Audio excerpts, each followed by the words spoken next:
in my traditional synagogue, but I also started to study martial arts and yoga, Eastern philosophy, and I started meditating because I was really looking for a personal relationship and encounter with God. And then my best friend, John, came to faith in Jesus as the Messiah. And one day he calls me on the phone and he says, Jason, do you think you could tell the difference between the New Testament and the Old Testament? And he read me this passage about this man that had to be crucified. And he said, Jason, old or new? And I said, obviously, John, that's New Testament. It's talking about Jesus. He said, very good. Let me read you another passage. He was bruised for our transgressions. He was crushed for our iniquities. And by his chastisement, we receive peace.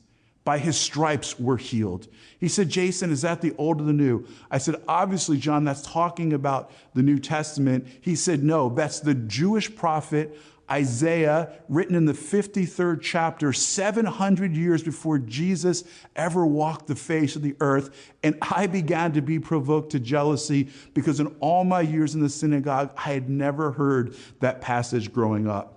And so I realized I needed to learn more and find out who this Jesus was. So I wind up going to this Messianic congregation, and at the end of the evening, they begin to pray.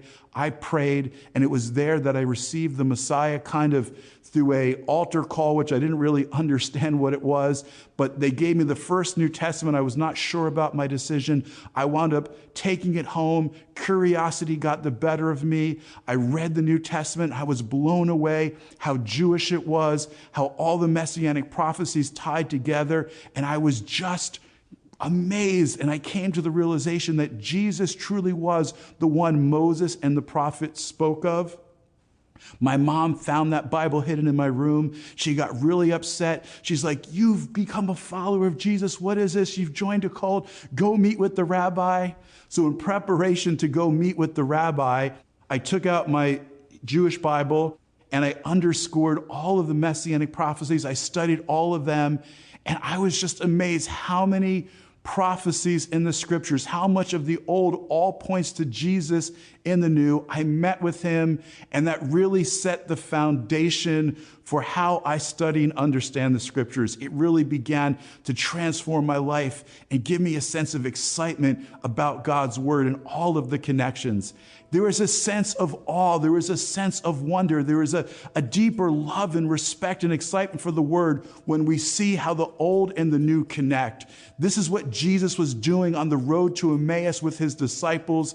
And this is what Matthew 13:52 is talking about. It says, every Torah scholar discipled for the kingdom of heaven is like a master of a household who brings out of his treasury both new things and old. And this is what made me want to be a Messianic rabbi. A Messianic rabbi is a Jewish person that has studied to understand the Jewish customs, traditions, and the Torah, but who believes in Jesus as the Messiah, both the Old and the New Testament, but expresses their faith in a way that honors their heritage.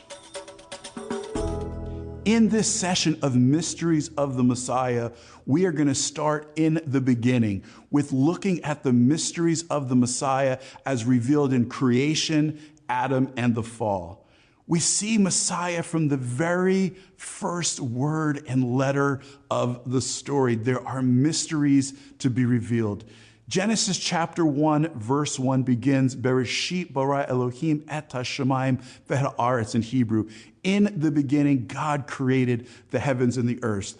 The very first word, Bereshit, in the beginning, can actually be broken up in Hebrew and read as two words.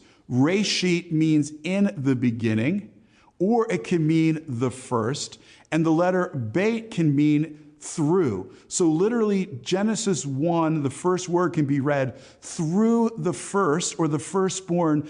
God created the heavens and the earth. So from the very first word, we see that creation was made through the Messiah, that he was the agent of creation. This is exactly what John is talking about in John 1:1. In the beginning was the Word, and the Word was with God, and the Word was God. He was with